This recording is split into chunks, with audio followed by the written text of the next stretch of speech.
मिलितं येन तस्मै श्री गुरुवे नमः। नमो महावदन्याय कृष्ण प्रेम प्रदायते कृष्णाय कृष्ण चैतन्य नामने गौरतुषे नमः। हे कृष्ण करुणा सिंधु दीनबंधो जगतपते गोपेश गोपिका कांत राधा कांत नमोस्तुते। तप्त कांचन गौरांगी राधे वृंदावनेश्वरी वृषभानुसुते देवी प्रणमामि हरिप्रिये। तवैवास्मि ना जीवामि त्वया बिना इति विज्ञाय राधे त्वं नय मां चरणान्तिकं। गुरुवे गौरचन्द्राय राधिकायै तदालये कृष्णाय कृष्णभक्ताय तद्भक्ताय नमो नमः। वाञ्छाकल्पतरुभ्यश्च कृपा सिन्धुभ्येव च पतितानां पावनेभ्यो वैष्णवेभ्यो नमो नमः। श्री कृष्ण चैतन्य प्रभु नित्यानंद श्री अद्वैत गदाधर शिवासादि श्री गौर भक्त वृंद। हरे कृष्ण कृष्ण कृष्ण हरे हरे, हरे राम राम राम हरे हरे। मैं सर्वप्रथम मध्य गुरुपाद में पद्म परमाराध्यतम नित्र प्रविष्टो विष्णुपाद अष्टोत्तरशत श्रीमद् भक्ति वेदांत श्री नारायण गोस्वामी महाराज मध्य शिक्षा गुरुपाद पद्म परमाराध्यतम नित्र प्रविष्टो विष्णुपाद अष्टोत्तरशत श्रीमद् भक्ति वेदांत श्री बावन गोसाई महाराज के अभय चरणार बिंद में अनंत कोटि दंडवत प्रणाम ज्ञापन कर उनकी अहत कृपा की प्रार्थना करती हूँ। मैं ग्रंथराज श्री भजन रहस्य तदय रचयिता ओम विष्णुपाद सच्चिदानंद श्री भक्तिविनोद ठाकुर के चरणार बिंद में असंख्य कोटि दंडवत प्रणाम कर उनकी अहत कृपा की वांछा करती हूँ। सभी वैष्णवियों के लिए मेरा यथा योग्य बंदन अभिवादन दंडवत प्रणाम। पंचम दीदी दंडवत प्रणाम। हरे कृष्ण राधे राधे। हरे कृष्णा दीदी दंडवत प्रणाम। हरे कृष्णा राधे। हरे कृष्णा दीदी दंडवत प्रणाम। हरे कृष्णा दंडवत। तो पंचम याम हमारा पूर्ण हुआ था और 3:36 से कितने बजे तक की लीला थी? 6 बजे तक। 6 बजे तक। और अब आ गई संध्या लीला, इसको प्रदोष लीला भी कहते हैं। अब ठाकुर जी अष्टयाम लीला के छठे पहर में क्या करते हैं? तो छठा पहर ये हो गया और हरे कृष्ण कृष्ण कृष्ण हरे हरे 4 युगल वो हो गए। हरे राम और हरे राम, अब दूसरा वाला हरे राम। एक राधा जी की लीला है, वहां पे हमने बहुत श्रवण करी। अब दूसरा हरे राम, राधा जी के साथ जो रमण करने वाले हैं, हरे राम जो खूब जमकर रमण करते हैं किशोरी जी के साथ। ऐसे तो भगवान आत्मा राम हैं, अपने आप में रमण करते, उन्हें किसी की आवश्यकता नहीं है। जब रासलीला संपन्न हुई और अंतर्धान हो गए तो गोपी ने यही कहा, ऐसा कौन करता है जो आपने किया? आप बताइए, आप कौन किस तरह के व्यक्ति हैं? आप जैसा कृतज्ञ तो हमने किसी को देखा ही नहीं। तो मैं कृतज्ञ भी नहीं हूँ, मैं गुरुद्रोही भी नहीं हूँ, मैं आत्मा राम हूँ, मैं आप्तकाम हूँ, मुझे किसी प्रकार की कोई कामना नहीं है। तो फिर बातचीत सवाल हुई कि आप किससे प्रेम करते हो? प्रेम करने वालों से प्रेम करते हो, या जो प्रेम नहीं करते हैं उनसे प्रेम करते हो, या जो प्रेम करें ना करें आप सभी से प्रेम करते हो? कई तरह की बातें भगवान के साथ गोपियों का संवाद हुआ। ये सब गोपियां हमें ध्यान रखना चाहिए। अनादिकाल से भजन करते करते करते कृष्ण के साथ वार्तालाप कर सकती हैं, ये वो गोपियां हैं। तो इनसे बातचीत हुई है। तो हरे राम, इस अवस्था में जो राधा जी की सखियां हैं उनके साथ भगवान देखते हैं। तो गोपांगनाओं के साथ भगवान का रमण है। विशेष रूप से राधा जी मुख्या है, मुख्य प्रिया है उनकी। प्रियाएं तो उनकी सब है, खुद ही रासलीला में कहा है, मेरी गोपियां मदात्मिका हैं, उनका प्राण मुझ में बस रहा है। मेरे लिए उन्होंने घर संसार सब कुछ छोड़ दिया, आर्य पथ भी छोड़ दिया, अर्थात अपने पति को छोड़ करके दूसरे से प्रेम करना, ये तो आर्य पथ नहीं है, ये तो वैदिक पथ को छोड़ देना है। मेरे लिए उन्होंने वैसा भी कर दिया। तो इस तरह से भगवान श्री कृष्ण ने उद्धव जी को बताया।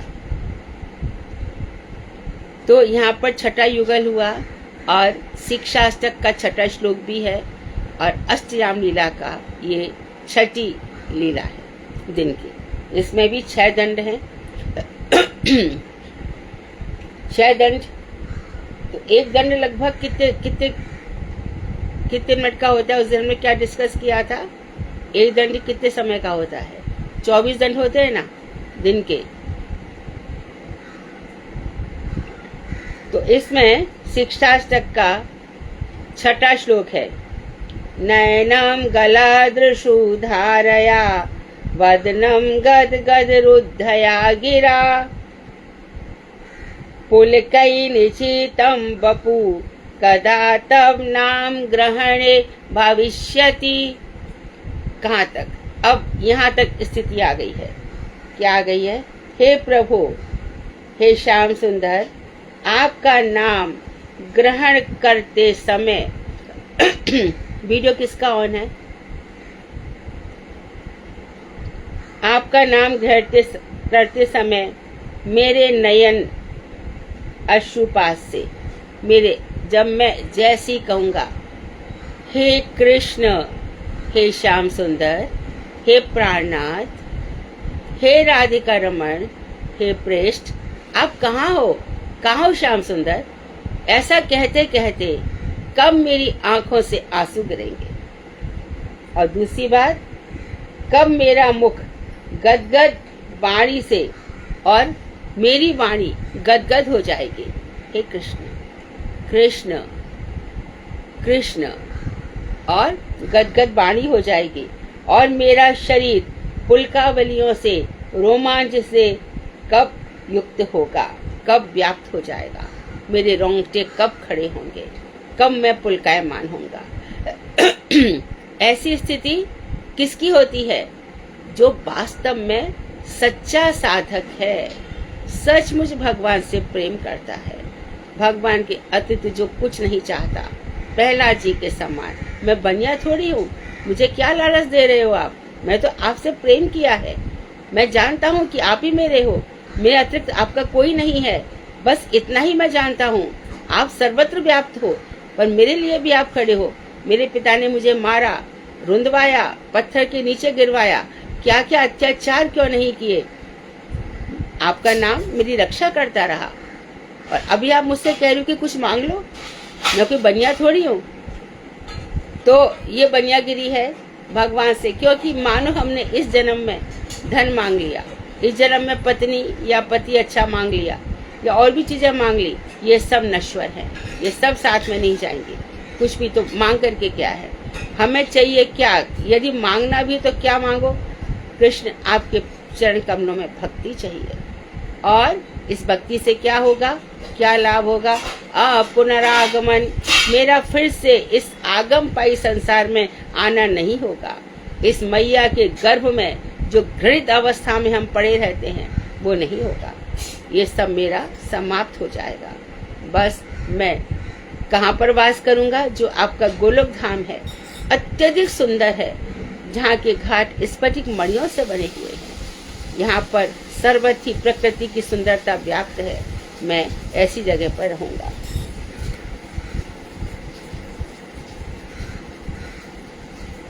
इसी को बंगला में कहा,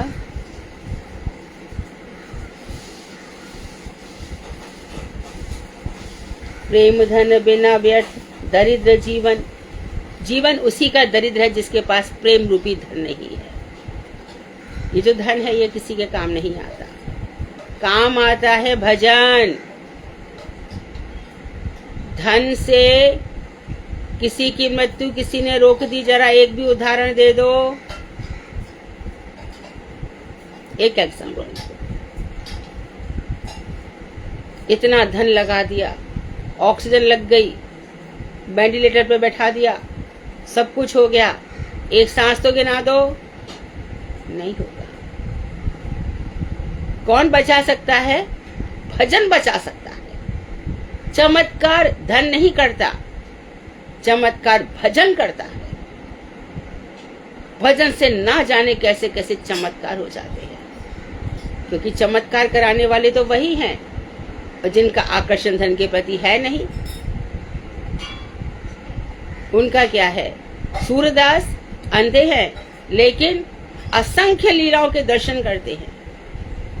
सुदामा दरिद्र हैं, अपने जैसे ही राज्य दे दिया। ये सब भजनानंदी हैं। ध्यान रखो, प्रेम से प्रभु प्राप्त नहीं होते। वो भजन से ही प्राप्त होते हैं और प्राप्त करना चाहिए, रुकना नहीं चाहिए। प्रेम धन बिना व्यर्थ दरिद्र जीवन, दास करी वेतन मोर देह प्रेम धन। आप मुझे अपना दास बना लीजिए और शाम मुझे चाकर राखो जी। मुझे अपनी चाकरी प्रदान कीजिए और मुझे वेतन चाहिए चाकरी में, क्या प्रेम धन दे दो।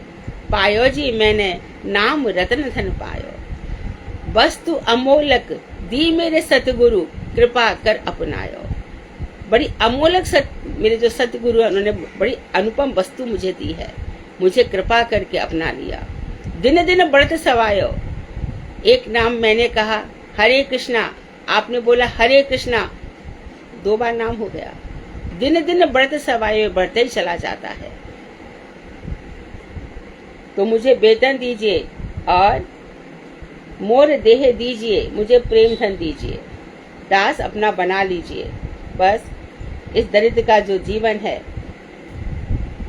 प्रेम नहीं है तो ये जीवन दरिद्र बेकार है, व्यर्थ है, क्या ही पालेंगे जीकर। तो भजन रहस्यपति में बता रहे हैं, प्रेम धन के बिना दरिद्र जीवन व्यर्थ ही है। प्रभु आप मुझे सेवक के रूप में ग्रहण कर मुझे वेतन के रूप में अपना प्रेम धन प्रदान कीजिए, अपना सेवक बना लो। प्रभु जी तुम स्वामी हम दासा, ऐसी भक्ति करे रे दासा। आप स्वामी हो, हम आपके से, हमारा आपका कुछ बड़ा अद्भुत संबंध है। बहुत जैसे कि प्रभु जी तुम घनवन हम मोरा, जैसे चितवत चंद चकोरा।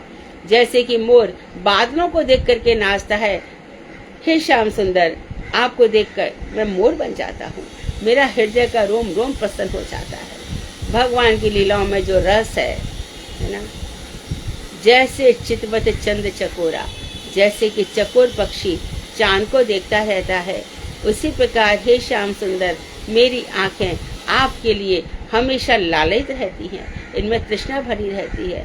आप इतने सुंदर हैं, आप श्याम सुंदर हैं, हे सुंदर हैं, आप जगत सुंदर हैं, विलक्षण रूप से सुंदर हैं। मुझे आपको देखना है। आपके अंदर 64 गुण हैं, आपके अंदर हतारी गति दायकत्व गुण है, शत्रुओं को भी मार करके आप मोक्ष देने वाले हो। तो ऐसे आपके नाम, आपके रूप, आपके गुण, आपकी लीला अनंत है। ये सब, इन सब के मैं दर्शन करना चाहता हूँ, ये सब मेरे अंदर। अच्छा, जैसे जैसे भगवान से आपका प्रेम बढ़ता चला जाएगा, वैसे वैसे उनकी लीलाएं, पहले नाम से प्रेम हो रहा था, अब उनका रूप सामने आता है, बड़ा सुंदर मुखमंडल सामने आता है। बचपन में कैसे यशोदा के साथ बन रहे हैं, धेली नहीं लांगी जा रही उनसे, ये सब रूप सामने आ जाते हैं। फिर थोड़े बड़े हो जाते हैं, गौचारण के लिए जा बछड़ों को चराने ले जाते हैं, कभी कभी बछड़े की पूंछ घुमा देते हैं। और फिर उसके बाद थोड़े और बड़े होते हैं तो विभिन्न प्रकार के राक्षस आते हैं, उनको बात ही बात में, खेली खेल में, कोई भगवान तलवार लेकर थोड़ी गए, ढाल लेकर के थोड़ी गए, खेली खेल में असुरों का वध कर देते हैं। आपका क्या है हे श्याम सुंदर, ये देखो कालिय नृत्य पर, कालिय नाग पर आपने क्या नर्तन किया है, क्या आपका पीताम्बर फहरा रहा है, क्या आप मंद मंद मुस्कुरा रहे हो, और फिर वही नाग आपको हमारे पास घाट पर छोड़ के जाता है। क्या लीला है, क्या आपने एक उंगली पर, वो भी बाएं हाथ की उंगली पर गोवर्धन धारण कर रखा है, कैसा अनुपम सौंदर्य है। सारा जगत आपको देख रहा है और आप विचलित नहीं हो रहे हो। एक के बाद एक भगवान के नाम, भगवान के रूप, भगवान के गुण, कितने कृपालु हैं आप। कल हम परसों मित्रता की बात कर रहे थे, यहाँ पे देखो आपने श्री रामा के साथ, मधुमंगल के साथ, लवंग के साथ, उज्जवल के साथ कैसी कैसी सखा रस की लीलाएं करी हैं। अपने बाबा को, अपनी मैया को, रोहिणी मैया को, और जहाँ तक कि बलराम भैया को कैसा बास्य रस का आस्वादन कराया है, खूब जम के कराया है। और फिर शांत रस के जो भक्त हैं उनको भी आप खूब आस्वादन कराते हो। दास रस के भक्तों को फिर उसके बाद आप मथुरा में आ जाते हो। मथुरा में फिर ऊध हम वही ब्रज विस्तृत ना है, मुझको ब्रज भुलाया नहीं जाता उद्धव। फिर मथुरा की अट्टालिका पे खड़े हो जाते हो, दूर दूर तक दर्शन करते हो। फिर द्वारका में आ जाते हो। हस्तिनापुर, द्वारका और हस्तिनापुर भगवान का आना जाना लगा रहता है, वहां पे आते जाते रहते। ठाकुर रुकते नहीं है, कभी बलराम भैया को भेजते हैं, कभी अक्रूर जी को भेजते हैं, जाओ जाकर के पता लगा के आओ। तो भगवान के नाम रूप गुण लीला लीला नित्य जगत में ऐसे हैं भगवान श्याम सुंदर। शंकर जी को मिल नहीं रहे हैं, कितने कितने लोग कितनी तपस्या करते हैं, और वही श्याम सुंदर गोपियों के लिए इजीली अवेलेबल होते हैं, आराम से मिल जाते हैं। फिर गोपियों में भी आपस में सब गोपियां डिस्कस करती हैं, आज श्याम सुंदर कौन सी कुंज में जाएंगे, कहाँ पर आज उनका मिलन होगा। परंतु ये क्या भाई, वो तो राधा जी के अलावा किसी और की सुध भी नहीं रही रहते, सबकी सब राधा जी के पास ही चली जाती है। राधा जी के चरणों में आप गिर जाते हैं, चरणों में गिरते हैं, महावर लगाने लगते हैं। किशोरी जी कहती, क्या कर रहे हो कृष्ण, तुमने ये क्या किया, तुमको कितने तुम्हारे हाथ कांप रहे हैं, तुमसे नहीं होगा, तुम ये महावर का पात्र रख दो नीचे, तुम नहीं लगा पाओगे। फिर स्वामी जी मंजरी का आदेश देती है, अरे 9 सीखिया है, नवांगुन तक है, इसको नहीं आता, तू ही लगा दे। फिर सखिया आती है, मंजरी आती है और उनको महावर लगाती है।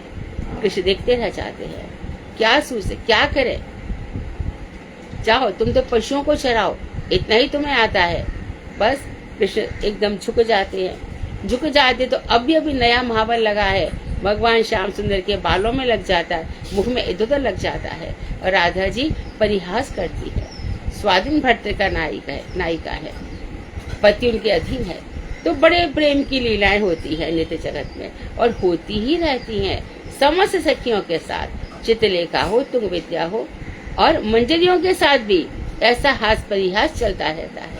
कभी तो विशाखा जी राधा और कृष्ण दोनों के फेवर में रहती हैं, लेकिन ललिता जी, आज इस धूर्त से मिलना मत राधा, इस धूर्त के कारण तेरी ब्रज में तू कलंकित हो गई है, तेरे आगे पीछे घूमता है।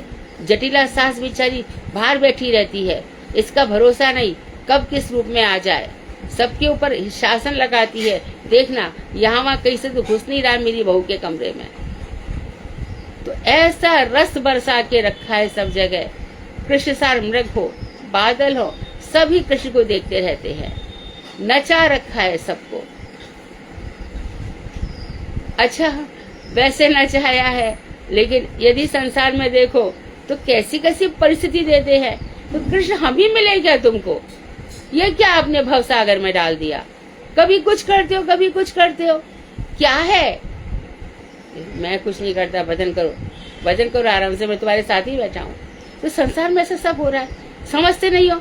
संसार के लोग क्या कहेंगे कि आपके भक्त, मेरे भक्तों का यही मधुरिमा है, यही सौंदर्य है मेरे भक्तों की। मेरे भक्त और कष्ट में ना जिए, ये तो मुझे नहीं अच्छा लगता। क्यों कष्ट देते हो बताओगे। हे पार्थ, बुआ जो तुम मेरी बुआ के बेटे हो, कुंती बुआ के बेटे हो, मैं तुमको समझा देता हूँ, इसलिए देता हूँ, सर्वधर्मान परित्यज्य माम एकम शरणम व्रज, अहम त्वाम सर्व पापेभ्यो मोक्षयिष्यामि मा शुचा। छोड़ दो सब धर्मों को, आ जाओ मेरी शरण में। क्या कहेंगे लोग, कुछ नहीं कहेंगे, तुम्हारे चरणों में आके गिरेंगे, तुमको अपने सिर आंखों पे बैठाएंगे। तुमने सारे जगत का जो अधिष्ठाता है उसका आश्रय लिया है। तो ये बातें आती है, यही भगवान का रूप गुण लीला और धाम तो आजकल क्या बताएं, धाम के लिए तो इतनी भीड़ है। अधिक मास में गोवर्धन में इतनी परिक्रमा लग रही है कि मुड़िया पूनों के दिन भी इतने लोग नहीं आते रोज सी वहां पर। अब लोग यहाँ पर प्राय करके देखा जाता है कि ग्रामीण पब्लिक ज्यादा जा रही है उधर, जो भी है जिसको जैसा समझ में आ जाए। अब बता रहे इस याम में छठे पहर में भाव का स्वरूप बताया जा रहा है और ये बताया जा रहा है भक्ति रसामृत सिंधु की प्रथम लहरी 132 में।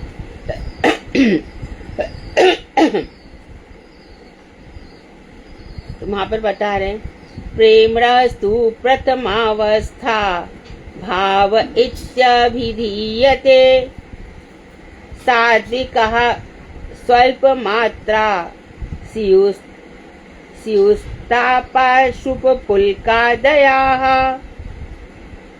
बता रहे हैं प्रेम की जो प्रथम अवस्था है अर्थात भाव भक्ति समाप्त हुई, आसक्ति के लेवल से भी हम ऊपर उठ गए।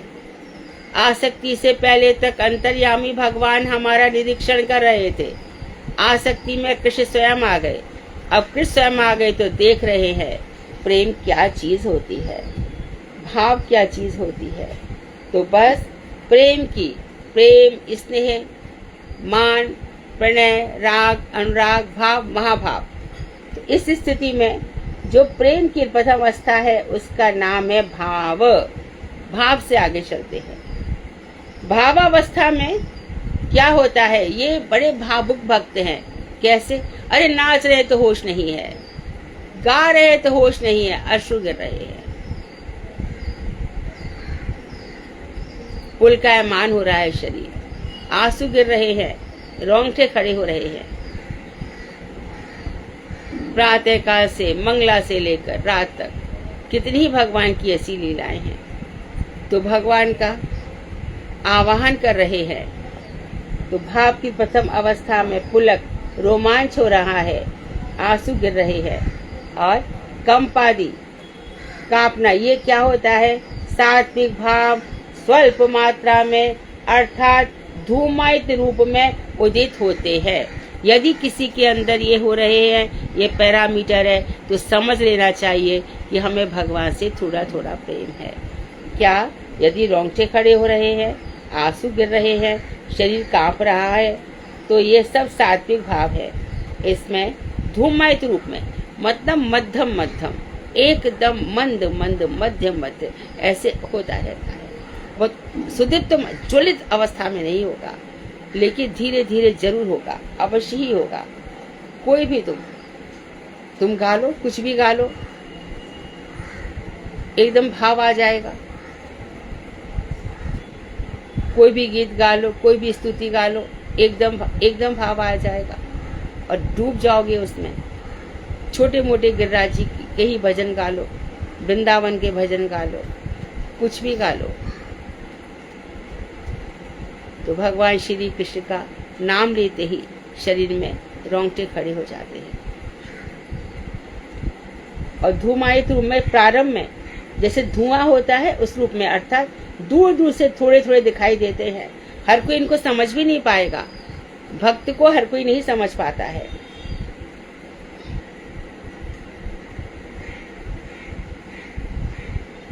प्रेम प्रथम अवस्था भाव नाम तार। प्रेम की जो प्रथम अवस्था है उसका नाम है भाव। इसमें क्या होते हैं?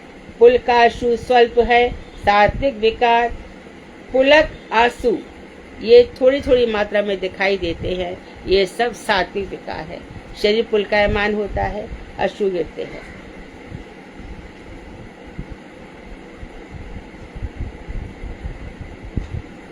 भगवान श्री कृष्ण के नाम विरह की अनुभूति, विरह की अनुभूतियां होती हैं। एक साधारण सी भाषा में भी ऐसी होती है। स्तुति कृष्ण सामने है। सुचारु वक्र मंडलम सुकर्ण रत्न कुंडलम सुचर्चितांग चंदनम नमामि नंद नंदनम सुदीर्घ नेत्र पंकजम शिखि शिखंड मूर्धजम अनंग कोटि मोहनम नमामि नंद नंदनम सुनासिकाग्र मौक्तिकम स्वच्छंद दंत पंक्तिकम नवाम्बुदांग चिक्कणम नमामि नंद नंदनम करेण वेणुरांजितम गति करेन्द्र गंजितम दुकूल पीत शोभनम नमामि नंद नंदनम त्रिवंग देह सौंदरम नखाद्युति सुधाकरम अमूल्य रत्न भूषणम नमामि नंद नंदनम। फिर सुगंध अंग सौरभम उरो विराजि कौस्तुभम स्फुर शिवस् लांछनम नमामि नंद नंदनम। वृंदावन सुनागरम विलासानुग वासिसम सुरेंद्र गर्भ मोचनम नमामि नंद नंदनम। व्रजांगना सुनायकम सदा सुख प्रदायकम जगन्मनः प्रलोभनम नमामि नंद नंदनम। श्री नंद नंदनाष्टकम पठेत् यश ध्यान्विता तरेत् भवाब्धि दुस्तरम लभेत् तदंग्रि युग्मकम। नमामि नंद नंदनम नमामि नंद नंदनम नमामि नंद नंदनम नमामि नंद नंदनम। कौन ऐसा जिसके रोंगटे खड़े नहीं होंगे? दीदी बहुत सुंदर गाया, बहुत सुंदर, अच्छा लगा। आपका आवाज बहुत अच्छा है, बहुत मैं इतना गाती नहीं हूँ, बहुत अच्छा लगा। आप गाया करो, कभी कभी हमें सुनाया करो। तो ऐसे भगवान की स्तुति गाओ पूरा की पूरा, जो जैसे कि आपस में हम बात करते हैं वैसे भगवान से बातें करो, खूब जम के बातें करो, जो कुछ भी हो उनसे ही कहो। जहां तक कि ये भी कन्हैया क्या है, इतनी गर्मी किस लिए? ब्रज के पात पात शाख शाख जल रहे कृष्ण, कृपा करो, दया करो। आप देखोगे सब ठंडक पड़ गई, क्योंकि नित्य जगत में ऐसा ही है। तो भाव को रति भी कहते हैं। यहाँ पर बता रहे रति, जात रति साधक, जिनके अंदर भाव उत्पन्न हो गया है उसके अंदर प्रेम उत्पन्न हो गया है। भाव को रति भी कहते हैं। प्रेम इस पूर्ण विकसित भक्ति रूप प्रेम का अंकुर को भक्ति का प्रेम रूप अंकुर माना गया है। इसे पूर्ण विकसित भक्ति रूप प्रेम का अंकुर माना गया है। यानी कि अब अंकुर उत्पन्न हो गया, अब फर्टिलाइजेशन शुरू हो गया है। एकदम उदित होगी भक्ति और भक्ति लता ऊपर तक जाएगी, और जितनी ऊपर जाएगी उतना रुदन है, क्रंदन है, विलाप है। जो मैं ऐसा जानती प्रीत करे दुख होए, नगर ढिंडोरा पीटती प्रीत न करियो कोई। मीराबाई बोले ये कैसा प्रेम है, कितना रोना पड़ता है। मुझे ऐसा पता होता कितना रोना पड़ेगा तो पूरे नगर में ढिंडोरा पिटवा देती। श्याम सुंदर से प्रीत मत करना, इसकी मोहब्बत दूर से ही अच्छी है। क्योंकि जब ये बढ़ता है तो रोए बिना कोई रह नहीं सकता। आप भजन करते होंगे, आप जानते होंगे, सुबह उठ करके माला करो, उसको पुकारो, कैसा रोना छूटता है ना। तो प्रेम का अंकुर इसको माना गया है। शुद्ध सत्व विशेष स्वरूप प्रेम रूप सूर्य के किरण सदृश एवं रुचि के द्वारा चित्त को स्निग्ध अर्थात आर्द्रकारिणी कृष्णानुशीलन को भाव कहते हैं। पहले तो बता दिया ये भाव और रति एक ही है। अब इसको और भी स्पष्ट कर रहे हैं। शुद्ध सत्व, शुद्ध सत्व क्यों? अर्थात माया वाला सत्व नहीं, माया से जो परे शुद्ध सत्व गुण है, जो किसके अंदर है? वसुदेव के अंदर। वसुदेव के अंदर तो शुद्ध सत्व है, इसीलिए वहां से वासुदेव प्रकट हुए। वसुदेव के हृदय के शुद्ध सत्व से वासुदेव प्रकट हुए। एक सेकंड भाई।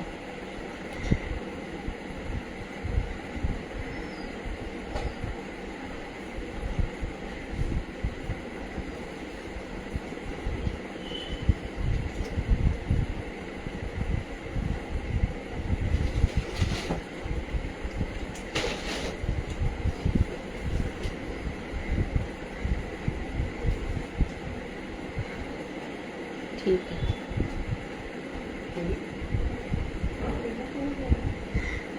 पेमेंट किया है।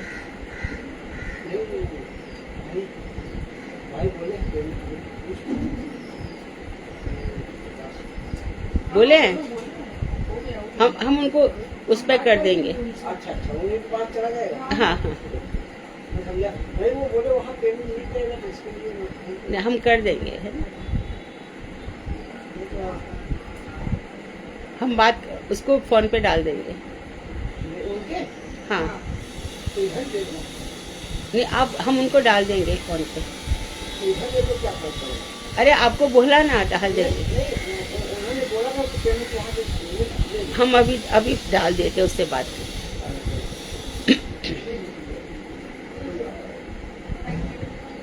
शुद्ध सत्व विशेष स्वरूप प्रेम रूप सूर्य की, तो ये शुद्ध सत्य माया के गुणों से परे। और विशेष स्वरूप और प्रेम को क्या बताया, सूर्य, यानी कि सूर्य कैसा होता है, एकदम जाज्वल्यमान। तो प्रेम भी कैसा होता है, एकदम शुद्ध, परम शुद्ध। इसमें दैहिक अभिमान नहीं होता, संसार नहीं होता, इसमें सब कुछ छूट जाता है, छोड़ना नहीं पड़ता, सब कुछ छूट जाता है। शरीर में रसमयता आ जाती है, चित्त द्रवीभूत रहता है, सोते उठते जागते बैठते। अच्छा, फिर प्रेम रूप सूर्य का, और फिर सूर्य की किरण के समान है। प्रेम क्या है, विशुद्ध सत्व, यानी कि माया वाला सत्व तमो रजोगुण नहीं, माया से परे जो विशुद्ध सत्व है उस प्रेम रूपी सूर्य की किरण के समान है। एवं रुचि के द्वारा चित्त को ये स्निग्ध बनाता है, अर्थात रुचि से इतनी रुचि रहती है, रोच मानव प्रवृत्ति हो जाती है। कहाँ कृष्ण की कथाएं हो रही हैं बताओ ना, कौन सुना रहा है? अरे उनकी कथाएं तो बड़ी सुंदर होती है, बड़ा रस बरसता है, मुझे लेके चलो ना। तो चित्त हमेशा द्रवीभूत रहता है, स्निग्ध रहता है। आज क्या लीला हो रही है भागवत में, आज श्रीमद् भागवत में कृष्ण, आज उद्धव जी आ जाएंगे और किशोरी जी आज खूब कृष्ण को खरी खोटी सुनाएंगी। आज किशोरी सुनाएंगी, अरे कौन तुम्हारे सखा से प्रेम करेगा, जिससे तुम्हारे सखा से प्रेम किया उसका घर बार सब छूट गया। या अभी देखो ना, थोड़ा सा भी प्रेम करो तो वो देखो जरा सा प्रेम है, अभी तो अनुभूति भी नहीं है, खाली मात्र नाम है। तो देखो लंदन से चले आते ये दोनों, अनुष्का और विराट। सोचो जरा, ये तो इतनी सी अनुभूति है, जरा सी।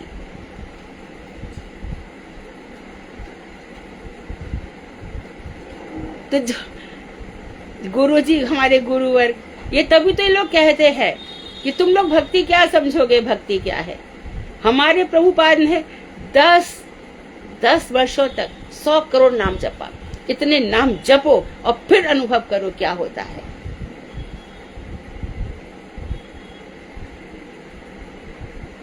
तो चित्त की स्निग्ध अर्थात आर्द्र कारिणी, चित्त को हमेशा भिगो के रखने वाली, यदि सिंपल भाषा में कहें, कृष्णानुशीलन को भाव कहते हैं। तो ये भाव, प्रेम, रति एक तरह से एक ही वस्तु हो गई। कृष्ण बनाने वाले ध्यान देंगे, आप लोग बहुत सुंदर कृष्ण बना रहे हो, इसे ध्यान दें। श्री विश्वनाथ चक्रवर्ती ठाकुर ने उक्त श्लोक को की टीका में इस प्रकार लिखा है, क्या लिखा है कि पूर्वोक्त साधन भक्त रुचि अर्थात भगवत प्राप्ति का अनुकूल्य अभिलाषा और सौहार्द अभिलाषा के द्वारा। तो जो रुचि है, आसक्ति के पहले जो रुचि आती है, तो रुचि किसको कहते हैं? तो रुचि को देखो उन्होंने क्या कहा, ये प्रश्न बनाएंगे, रुचि किसको कहते हैं? इसमें भगवत प्राप्ति की अनुकूल्य अभिलाषा, ऐसी इच्छा कैसे मुझे भगवत प्राप्ति हो, उसी के अनुकूल सोच विचार, लिखना पढ़ना, सब कुछ जो कुछ भी होगा भगवत प्राप्ति की अनुकूलता रहेगी उसमें।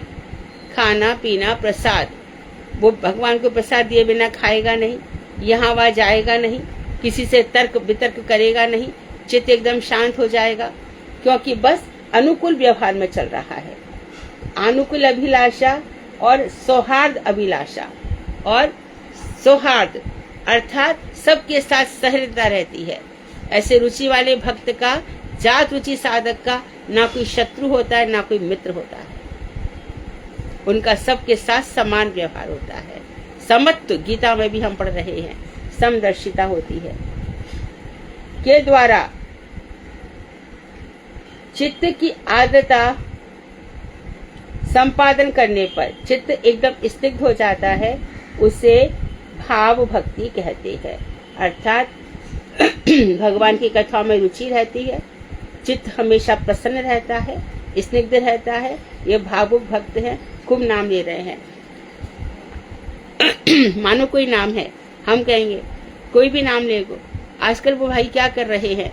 अरे कुछ नहीं कर रहे, सब छोड़ छाड़ दिया, घर के नीचे बैठे रहते, दिन भर नाम जपते रहते हैं, आंखों से आंसू बहते रहते हैं। और क्या करते हैं? बस कोई खाना दे जाए तो खा लेते हैं, नहीं तो कुछ मांगते जागते नहीं है। ऐसी उनकी स्थिति हो जाती है। क्या करते हैं? हाँ, जब तब देखा सुबह सुबह निकल जाते हैं, 5 बजे 4 बजे निकल जाते हैं, वृंदावन की परिक्रमा दे आते हैं। और क्या करते हैं? चुपचाप से बरसाना निकल जाते हैं। अरे हमने देखा उनको गहवर वन में बड़ा भजन कर, खूब आंखों से आंसू बह रहे थे। ये होते भक्त के लक्षण। तो जात रुचि साधक, जातति साधक के ऐसे लक्षण होते हैं। देखो, पढ़ना तो हमारा जब ही सफल है और सुनना भी जब ही सफल है जब हमारी ऐसी स्थिति हो। ध्यान रखना, चिंता मत करना। ऐसा हो गया तो घर कैसे चलेगा, ये कैसे, ये घर वर सब किसका चलाया नहीं आज तक भगवान ने? किस भक्त का घर छोड़ा? सबका चलाया और खूब अच्छे से चलता है, खूब बढ़िया से चलता है। ज्यादा तुम सोच भी नहीं सकते उतना अच्छे से घर चलता है। भक्त बन के तो देखो।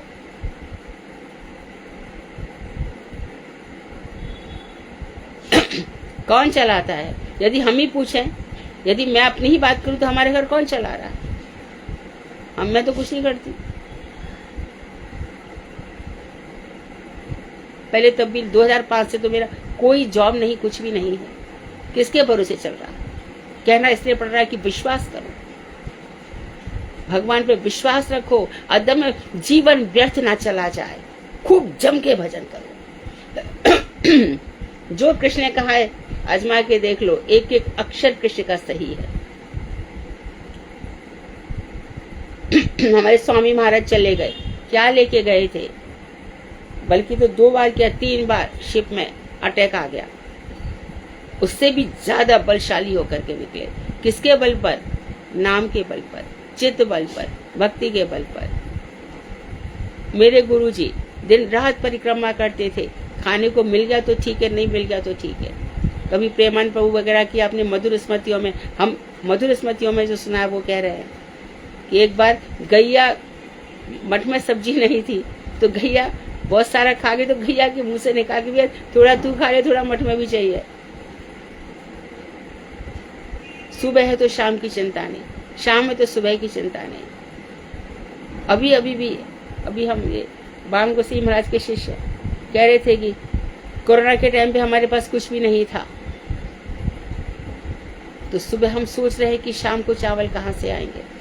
एकदम अचानक कोई आता है और हमको 10,000 रुपीज दे जाता है कि आप लोग अपना चला लो। 2-3 बार ऐसा हुआ कोरोना टाइम पे। एक बार रुपया भी हो गया तो बोले सुबह देखा तो 100 किलो चावल की बोरी रखी थी। उसी प्रकार से भक्ति प्रज्ञान केशव गोसाई महाराज के जीवन में अतिथि आ गए, मठ में पैसा नहीं था। ये सब वो लोग हैं लैंडलॉर्ड्स, जमींदार। प्रभुपाद जी 64 मठ बनाने वाले।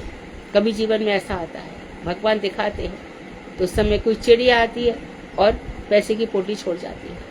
अंतर्यामी भगवान को सब मालूम है। इससे धन के पीछे जीवन को नष्ट मत करना।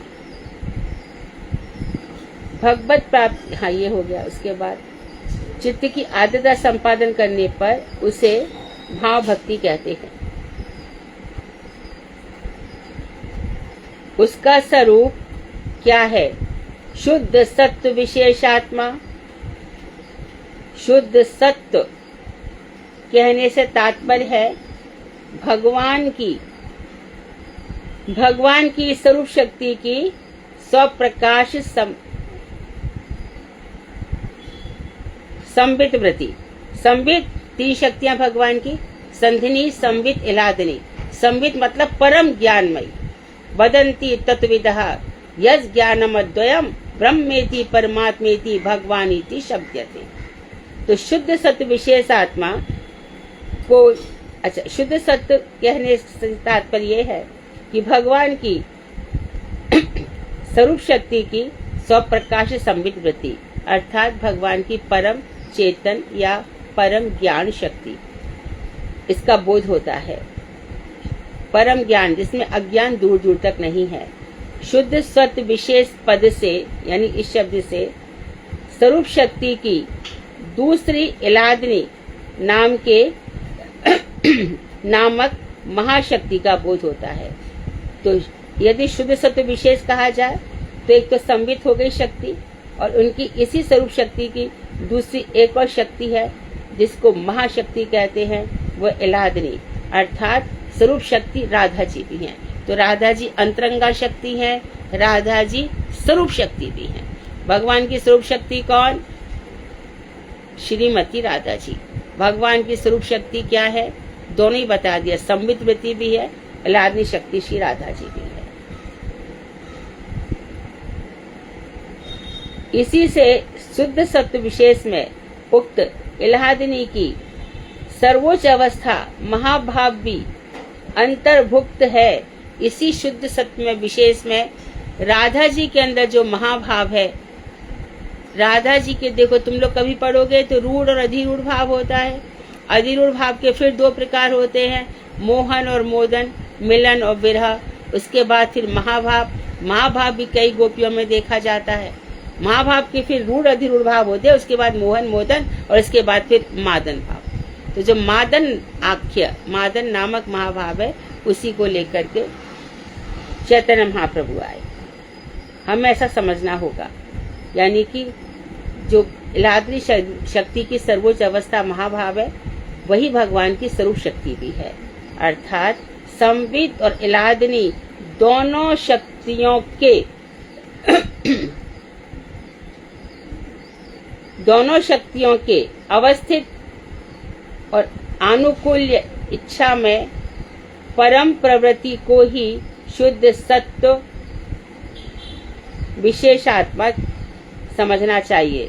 तो यहाँ शुद्ध सत्व विशेष आत्मा है, वहाँ समझ लेना चाहिए कि संबित शक्ति भी है वहाँ पर, और इलादनी शक्ति भी है। दूसरे सरल शब्दों में हम कहना चाहें तो ऐसा कहेंगे, श्री कृष्ण के नित्य प्रियजनों के आधार में स्थित नित्य सिद्ध भाव को ही शुद्ध सत्य विशेष आत्मा कहा गया है। अर्थात जो कृष्ण के प्रियजन हैं, उन्हीं के अंदर शुद्ध सत्य है। प्रियजन कौन हो गए? गोपियां, नंद बाबा, यशोदा, ये सब में शुद्ध सत्य विशेष आत्मा है। अर्थात माइक जगत का नाम मात्र नहीं है, और ये लोग कृष्ण को माइक नहीं समझते।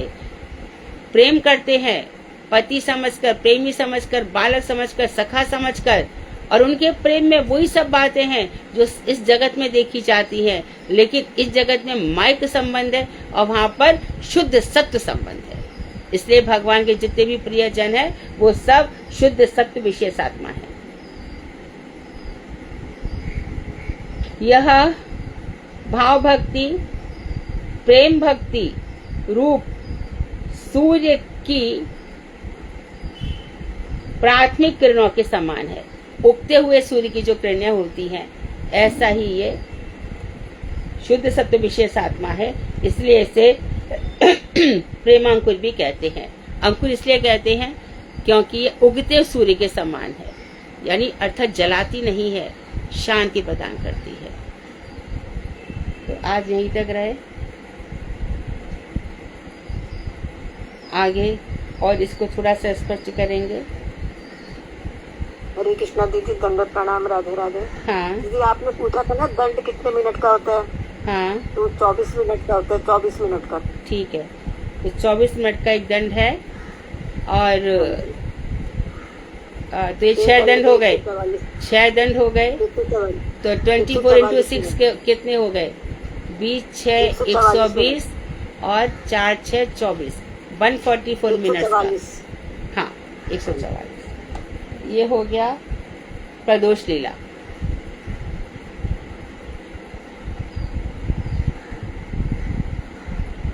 ठीक है, छठे याम को थोड़ा और पढ़ेंगे तो और समझेंगे। तो अभी हमने पढ़ा छठे याम में भाव हो जाता है, रति हो जाती है, और भगवान के जितने भी प्रियजन हैं वे सब शुद्ध सत्व वाले हैं, माइक सत्व वाले नहीं, शुद्ध सत्व वाले। इनमें भगवान श्री कृष्ण से प्रेम है। भगवान श्री कृष्ण की स्वरूप शक्ति राधा जी हैं, उन राधा जी में महाभाव भी छुपा हुआ है। तो प्रेम महाभाव अवस्था तक पहुंच सकता है, लेकिन क्योंकि ये सूर्य के समान, जैसे अंकुर है ना, अभी अंकुर है, यानी कि सूर्य अभी उदित हुआ है। ठीक है,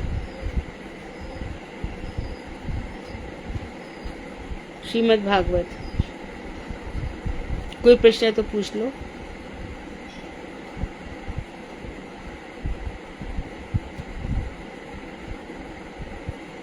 दीदी दंडवत प्रणाम। हाँ दीदी आज शर्मिला दीदी करेंगी कथा। 18वां अध्याय है, अष्टम स्कंद चल रहा है हमारा। शर्मिला दीदी अष्टम स्कंद में कितने अध्याय हैं?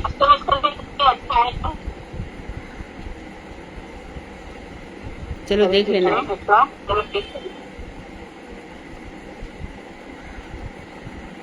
तो शर्मिला भाभी पहली बार बोल रही है ना? मेरी आवाज का इको हो रहा है।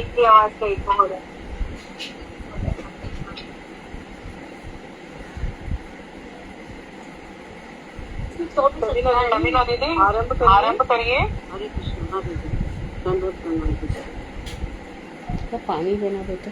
लीला प्रविष्ट ओम विष्णुपाद अष्टोदर श्री श्री भक्ति वेदांत श्री नारायण गोसाई महाराज की जय। श्री गुरुदेव की श्री चरणों में अनंत कोटि दंडवत प्रणाम। गुरु परंपरा जय युक्त उनके श्री चरणों में अनंत अनंत कोटि दंडवत प्रणाम। भागवत आचार्य मधु दीदी की जय हो, उनके श्री चरणों में अनंत अनंत कोटि दंडवत प्रणाम। सभी वैष्णव वैष्णवों के चरणों में दंडवत प्रणाम। अभिवादन। हरे कृष्ण दीदी आवाज आ रही है बराबर? बहुत अच्छे से आवाज आ रही है, और आप पहली बार बोल रही हो तो बहुत प्रसन्न है। इको हो रहा है, किसी के माइक का गड़बड़ है कुछ। श्री भागवत ग्रंथ में जय। अष्टम स्कंद 18वां अध्याय। भगवान वामन देव का प्रकट होना व बलि वामन संवाद। श्री सुखदेव जी गोस्वामी ने कहा, परीक्षित, ब्रह्मा ने जब भगवान की लीला एवं पराक्रम की स्तुति की, तब अदिति के गर्भ से जन्म मरण रहित भगवान श्री हरि प्रकट हुए। उनकी 4 भुजाएं थी, उन्होंने शंख चक्र गदा और पद्म धारण कर रखे थे, और कमल के समान विशाल नेत्र थे, और पीतांबर शोभायमान हो रहा था। उन परम पुरुष का कलेवर शामिल था। उनके वृक्ष स्थल पर श्री वत्स का चिन्ह, हाथों में कंगन और बाजूबंद, मस्तक पर किरीट, कमर में करधनी, वृक्ष स्थल पर जनेऊ और चरणों में सुंदर नुपुर जगमग कर रहे थे। भगवान श्री हरि के गले में श्री वनमाला सुशोभित थी, जिस पर भोरे गुंजार कर रहे थे। उन्होंने कंठ में कौतुंब मणि पहन रखी थी, जिसकी प्रभा से कश्यप जी के घर का सारा अंधकार नष्ट हो गया था। भगवान के तो ध्यान रहे, में सभी गले में कौस्तुभमणि सभी अवतारों में रहेगी। सूर्य जरा देखोगी किसका माइक खुला हुआ है, इतना आवाज हो रहा है। दीदी माइक सबका बंद है।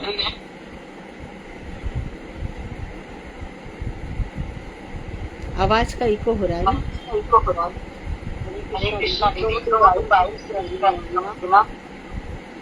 शर्मिला भाभी का शर्मिला दीदी फोन रखेंगे ना जब वो बता करेंगे तो।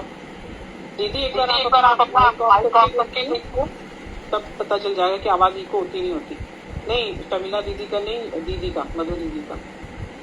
मैं अपना माइक जी एक बार आप अपना बंद करके देखिए दीदी। अभी नहीं हो रही है, शर्मिला दीदी तो अभी नहीं हो रही। देखो अभी शर्मिला दीदी ने शर्मिला दीदी आप अपना आरंभ करिए, आपकी आवाज दिखता है। हाँ, ये शर्मिला दीदी नाम से होगा सर। चलो कोई बात नहीं, आप सुनाओ। भगवान की प्रागट्य काल में सभी नदी सरोवर के जल निर्मल हो गए। स्वर्ग लोक, अंतरिक्ष, पृथ्वी, देवता, गो, ब्राह्मण और पर्वत सभी परमानंद में मगन हो गए।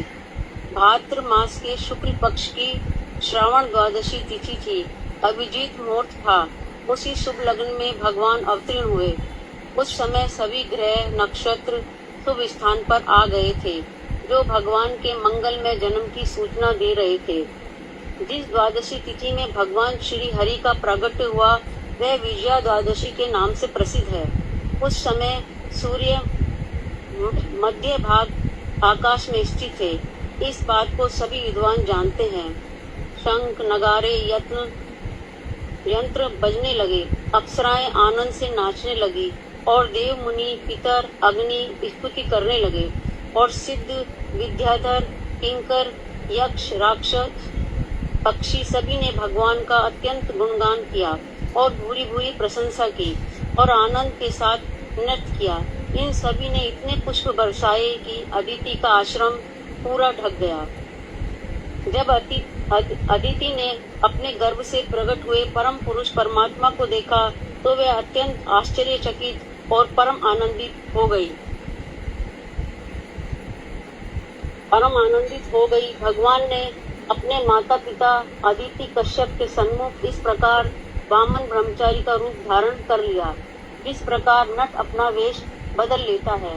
भगवान परम योगेश्वर हैं और उनकी लीलाएं भी अति अद्भुत हैं। वामन भगवान को ब्राह्मण कुमार के रूप में देखकर महर्षि गण बहुत ही प्रसन्न हो गए। जब भगवान वामन का उपनयन संस्कार होने लगा तब सूर्य देव ने स्वयं उन्हें गायत्री मंत्र प्रदान किया और बृहस्पति ने यज्ञ और कश्यप ने कुछ माला भेंट की। पृथ्वी के कृष्ण मठ का चर्म बृहस्पति के स्वामी चंद्रमा ने दंड, माता अदिति ने कोपिन के लिए वस्त्र एवं स्वर्ग लोक के अधिनायक देवता ने उन वामन रूपधारी जगतपति को छत्र प्रदान किया। ब्रह्मा ने कमुंडल, सप्त ऋषियों ने कुश और सरस्वती ने उन्हें रुद्राक्ष की माला भेंट की।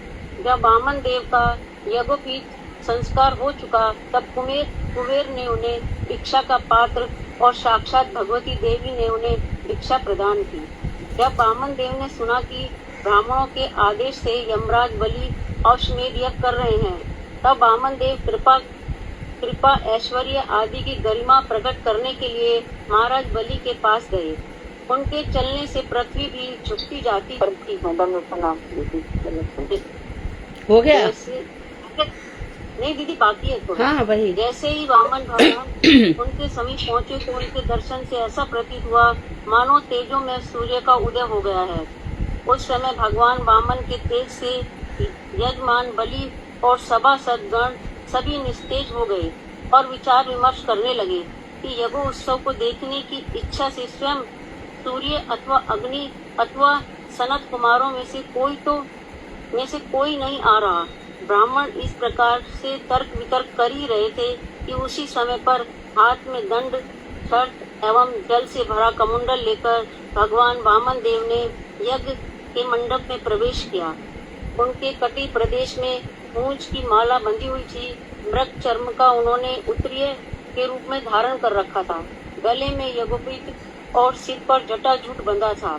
ब्राह्मण और शिष्य ने जब ब्रह्मचारी वामन रूप से श्री हरि को वहाँ प्रवेश करते हुए देखा तो उनके तेज के प्रभाव से निष्प्रभ हो गए और वे आसन से उठे और उनका यथोचित अभिनंदन किया। वामन भगवान ने अपने शरीर रूप के अनुसार ही हाथ, पैर आदि अंग को बहुत छोटे छोटे दैत्यराज बलि उन्हें देखकर बड़े आनंदित हुए, उन्हें आसन प्रदान किया। फिर महाराज बलि ने उनके चरण पखारे और इसके बाद उनकी पूजा अर्चना की। देवादिक देव चंद्रमौलिक महादेव ने परम भक्ति के साथ जिस चरणों उदक को गंगा के रूप में अपने सिर पर धारण किया था, राजा बलि ने भी इस समस्त कुल के पाप विनाशक और सर्व सुखदायक आज प्रक्षालन वारी को अपने सिर पर धारण किया। महाराज बलि ने कहा, हे ब्राह्मण, आप सुखपूर्वक तो आए हैं ना? मैं आपको प्रणाम करता हूँ। आप बतलाइए कि मैं आपकी क्या सेवा करूँ। मुझे तो ऐसा जान पड़ता है कि आप ब्रह्म ऋषियों की तपस्या के साक्षात मूर्तिमान स्वरूप हैं। आज आप मेरे घर पधारे हैं, इससे मेरा यह पितृगृह धन्य हुआ है और पितर भी तृप्त हुए हैं। आज मेरा वंश पवित्र हो गया है। ब्राह्मण कुमार, आपके पाद प्रक्षालित जल से भरे मेरा संपूर्ण पाप नष्ट हो गए हैं और यह अग्नि भी यथाविधि प्रज्वलित हुई है। इसमें आहुति डालने से जो फल मिलता है वह भी मुझे प्राप्त हो गया है। आपके छोटे छोटे चरणों के स्पर्श से यह पृथ्वी भी पवित्र हो गई है। हे विप्रनंदन, मुझे लग रहा है कि आप कुछ चाहते हैं, अतः आप मुझसे जो कुछ भी मांगे, जो भी चाहे मांग लीजिए। हे पूज्यतम, गाय, सोना, यथेष्ट सामग्रियों से सुसज्जित घर, स्वादिष्ट अन्न पान आदि, विवाह के रूप में ब्राह्मण कन्या, स्मृत गांव, घोड़े, हाथी, रथ, जो कुछ भी आपकी अभिलाषा हो आप मांग लीजिए। वामन देव भगवान की जय हो, जय हो। वांछा कल्पतरु कृपा सिंधु पतितानां पापनेभ्यो वैष्णव। हाँ, बहुत सुंदर बोला। पहली बार आपका प्रयास था सरल भाषा में अपने शब्दों में बोला, बहुत सुंदर। आगे भी इसी तरह से आप अपना माइक बंद करो शर्मिला भाभी। आगे भी इसी तरह से कथाएं कहती रहना, बहुत सुंदर है। श्रीमद् भगवद गीता।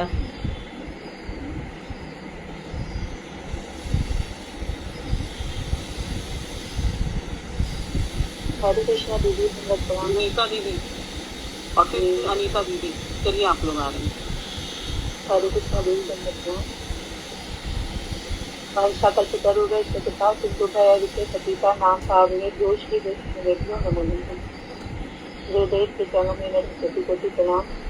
दीदी, आपके चरणों में मेरा अनंत कोटि दंडवत प्रणाम। सभी वैष्णवियों के चरणों में अनंत कोटि वैष्णव चाहिए मेरा कोटि कोटि प्रणाम। हरे कृष्णा दीदी, आज मैं पहली बार श्लोक पढ़ रही। आप भी पहली बार पढ़ रहे हैं? श्लोक पहली बार पढ़ रहे हैं? ठीक। जी दीदी, त्रुटि हो जाए तो दीदी क्षमा करिए। श्लोक 26 के अध्याय 6 श्लोक 26। यतो निश्चरति मनश्चञ्चलं हरेश्वरं ततस्ततो नियम्येतत् आत्मनयेव वंशनयेत। अनुवाद: यह चंचल और अस्थिर मन जिन जिन विषयों की ओर धावित होता है, मन को उन विषयों से निग्रहित कर अर्थात संयमित करके आत्मा में ही स्थिर करेंगे। प्रशांत मन संयनम योगिनम सुखम उत्तमम उपेति शांत रजतमा धर्मभूतम अकल्मषम। रजोगुण और राग द्वेष आदि से रहित ऐसे प्रशांत चित्त ब्रह्म भाव संपन्न योगों को आत्मानुभवनीय उत्तम सुख प्राप्त होता है।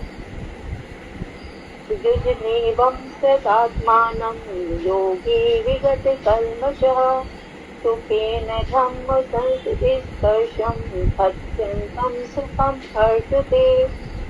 इस प्रकार पाप रहित योगी मन को निरंतर योग निष्ठ करते करते अनायास ही ब्रह्म प्राप्ति रूप परम सुख प्राप्त करते हैं, अर्थात जीवन से मुक्त हो जाते हैं। सर्वभूतस्थं आत्मानं सर्वभूतानि चात्मनि ईक्षते योगयुक्तानां सर्वत्र समदर्शनः। सर्वत्र समदर्शी योग युक्त पुरुष सभी भूतों में आत्मा को तथा आत्मा में सभी भूतों को अवश्य देखते हैं। यो माम पश्यति सर्वत्र सर्वं च मयि पश्यति तस्याहं न प्रणश्यामि सह च मे न प्रणश्यति। जो सभी भूतों में मुझे और मुझ में सभी भूतों को देखते हैं, उनके लिए मैं अदृश्य नहीं होता हूँ और वे भी मेरे लिए अदृश्य नहीं होते। सर्वभूतस्थितं यो मां भजति एकम् आस्थितः सर्वथा वर्तमानोऽपि सः योगी मयि वर्तते। जो योगी एक तत्व बुद्धि से अर्थात मेरे प्रति साधन और सिद्ध कालगत वैस बुद्धि से रहित होकर मेरा आश्रय कर सभी भूतों में स्थित मुझे भजते हैं, वे योगी सभी अवस्थाओं में रहकर भी मुझ में ही व्यवस्थित रहते हैं। आत्मोपम्येन सर्वत्र समं पश्यति यो अर्जुन सुखं वा यदि वा दुःखं स योगी परमो मतः। हे अर्जुन, जो योगी अपने समान ही सभी जीवों के सुख दुख को समान देखते हैं, मेरे मता अनुसार वे श्रेष्ठ हैं। अर्जुन उवाच योऽयं योगस्त्वया प्रोक्तः सामयेन मधुसूदन एतस्याहं न पश्यामि चञ्चलत्व स्थिराम्। अर्जुन ने कहा, हे मधुसूदन, आपके द्वारा सर्वत्र समदर्शन रूप जो योग कथित हुआ मन की चंचलता के कारण मैं उसके स्थायित्व को नहीं देखता हूँ। चंचलम हि मनः कृष्णः प्रमाथि बलवदृढम् तस्याहं निग्रहं मन्ये वायोरिव दुष्करम्। हे कृष्ण, क्योंकि मन स्वभावतः चंचल है, बुद्धि, शरीर और इंद्रियों को मत देने वाला है, बलवान और दृढ़ है, अतः मन को वश में करना मैं वायु को वश में करने के समान अत्यंत ही दुष्कर मानता हूँ। असंशयम् श्री भगवान उवाच असंशयम् महाबाहो मनोदु निग्रहं चलम् अभ्यासेन सुकोन्ते वैराग्येण न गृह्यते। श्री भगवान ने कहा, हे महाबाहु अर्जुन, निसंदेह मन चंचल और कठिनाई से वश में होने वाला है, किंतु हे कुंती पुत्र, अभ्यास और वैराग्य के द्वारा यह वश में हो जाता है। ऐसन्यत् आत्मना योगो दुष्प्राप इति मे मति वश्यात्मना तु यतता शक्यो वाप्तुम् उपायतः। अवशीभूत मन वाले व्यक्ति के लिए योग दुष्प्राप्त है, किंतु यत्नवान और वशीभूत मन वाले के लिए यह उपाय द्वारा प्राप्त किया जा सकता है। यह मेरा मत है। हयति श्रद्धयोपेत अर्जुन उवाच हयति श्रद्धयोपेतो योगाचलित मानसः अप्राप्य योग संसिद्धिं कामगतिं कृष्ण गच्छति। अर्जुन ने कहा, हे कृष्ण, श्रद्धा पूर्वक योग में प्रवृत्त किंतु असंयमित चित्त वाले पुरुष योग से भ्रष्ट हो जाने पर योग सिद्धि को न प्राप्त कर कौन सी गति प्राप्त करते हैं। किंचिन्नो भयाविभ्रष्टः छिन्नाभ्रमिव नश्यति अप्रतिष्ठो महाबाहो विमूढो ब्रह्मणपति। हे महाबाहो, ब्रह्म प्राप्ति के मार्ग में विक्षिप्त और आश्रयहीन तथा कर्म मार्ग एवं योग मार्ग दोनों से पतित पुरुष खंडित मेघ के समान छिन्न भिन्न होकर क्या नष्ट नहीं हो जाते। एतन्मे संशयं कृष्णः हेतुं हर्षते सुतः वदन्य संशयस्य हेतान ही उपपद्यते। हे कृष्ण, आप ही मेरे इस संशय को संपूर्ण रूप से छेदन करने में समर्थ हैं। आपके अतिरिक्त किसी और संशय छेदन करने वाले का मिलना असंभव है। श्री भगवान उवाच पार्थने वेहेनामुग्रह विनाशस्तस्य विद्यते न हि कल्याणकृतः कश्चितः दुर्गतिं तात गच्छति। श्री भगवान ने कहा कि हे पार्थ, उस पुरुष का न तो इस लोक में नाश होता है और न ही परलोक में, क्योंकि हे तात, शुभ अनुष्ठानकारी कोई व्यक्ति दुर्गति को नहीं प्राप्त होते हैं।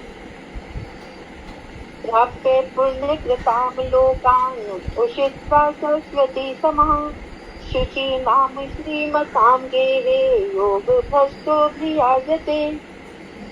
अल्पकाल के अभ्यास के बाद योग भ्रष्ट पुरुष पुण्यवान व्यक्तियों को प्राप्त होने वाले लोगों को प्राप्त करके वहाँ अनेक वर्षों तक निवास करने के पश्चात सदाचार संपन्न धनवानों के घर में जन्म ग्रहण करते हैं।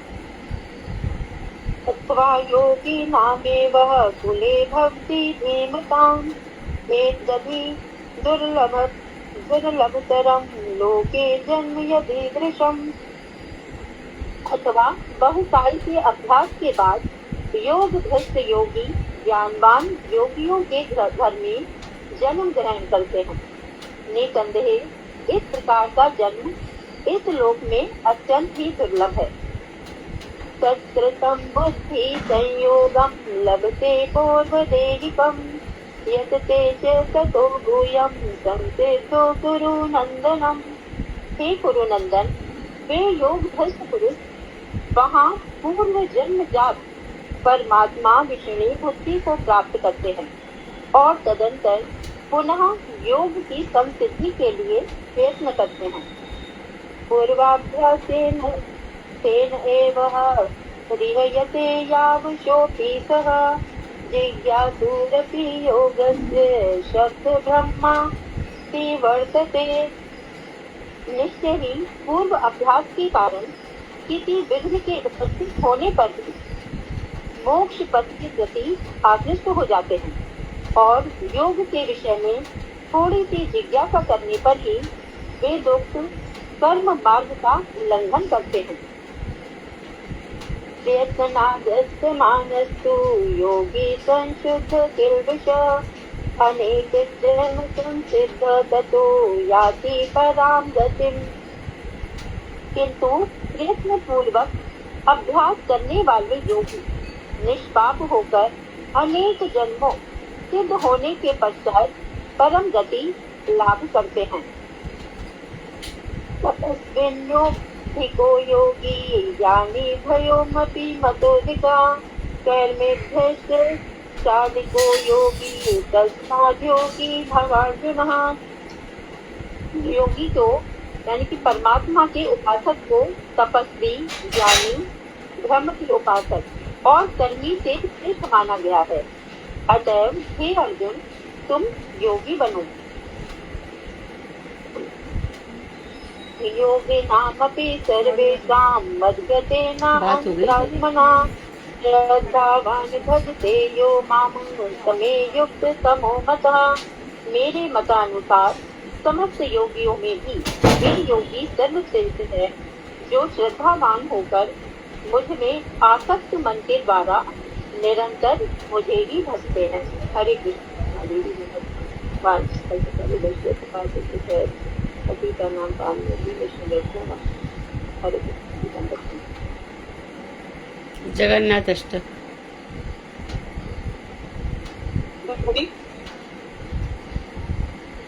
हरे कृष्णा। हरे कृष्णा। दीदी पहले प्रणाम दीजिए। ओम अज्ञानतिमिरान्धस्य ज्ञानाञ्जनशलाकया दर्शनीयमिलितं तस्मै नमः। पांचकल्पतरुजस्य कृपा सिन्धुभा एव च पतितानां पावनेभ्यो वैष्णवेभ्यो नमो नमः।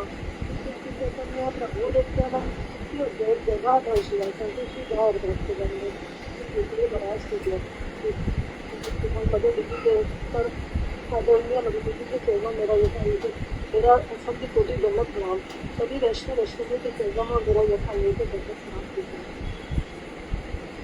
जगन्नाथ अष्टमी। क्योंकि मेरी आवाज सही आ रही है दीदी? थोड़ी स्लो है पर आ रही है, थोड़ी स्लो आ रही है।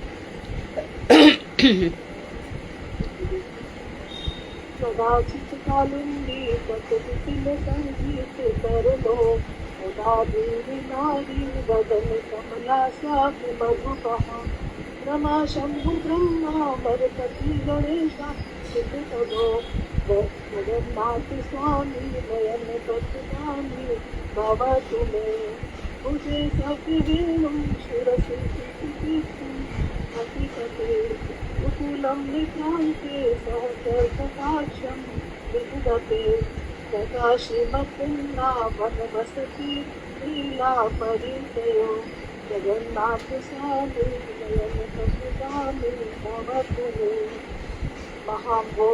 महाबोधस्तीरे जनकरुतीरे नीलशिखरे, वसन प्रसदान्तः सहज बलभद्रे कलिना, सुभद्रा मध्यस्था सकल सुरसेवा अनुसरितो, जगन्नाथ स्वामी नयन पतगामी भवतु मे, कृपा पारवारा सजल जलधो, रमावाणी रामा सूर्य पंके मुखा, सुरेंद्र आराध्य श्रुति गणशीखा कीर्ति चरितो, जगन्नाथ स्वामी नयन पतगामी भवतु मे, यथारूढ़ दर्शन पति निमित्त भूदेव पतितये, स्तुति प्रादुर्भावं प्रतिपदम् उपकरणय सदया, सदा दया सिंधुर्बन्धु सकल जगतां सिंधु सुतया, जगन्नाथ स्वामी नयन पतगामी भवतु मे, परम ब्रह्म प्रिया कुवलय कलोत्पल नयनो, निवासी लीलाधौ निवृत्ति चरणो अनंत शिरसि, रसानंदी राधा सरस बपुर आलिंगन सुखो, जगन्नाथ स्वामी नयन पतगामी भवतु मे, नावेयास्य राज्यं राजा कनक माणिक्य विभवम्, नायास्य अहं गम्यां सकल जनकाम्यां वरवधु, बगाकालिकाले प्रमथपतिनां कीर्ति चरितो, जगन्नाथ स्वामी नयन पतगामी भवतु मे, हरितं संसारं वृत्तकरं सारं श्रीपते, हरत्वं पापानां विकटितरां यादव पते, अहोस्मिहनाते निवृत्तचरणो निष्ठितमिदं, जगन्नाथ स्वामी नयन पतगामी भवतु मे, जगन्नाथ अष्टकं पुण्यं जातते त्रयतः शुचि, सर्व पाप विषित आत्मा विष्णु लोकं स गच्छति, जय जगन्नाथ बलदेवाय जय बलदेवा, जय सुभद्रा देवी जय सुभद्रा देवी, सुदर्शनाय जय सुदर्शना, जगन्नाथ बलदेव सुभद्रा देवी हरे कृष्ण। वांछाकल्पतरुभ्यश्च कृपा सिन्धुभ्येव च पतितानां पावनेभ्यो वैष्णवेभ्यो नमो नमः। गौर प्रेमानंदे हरि हरि बोल। हरे कृष्ण दीदी, नमस्कार। हरे कृष्ण।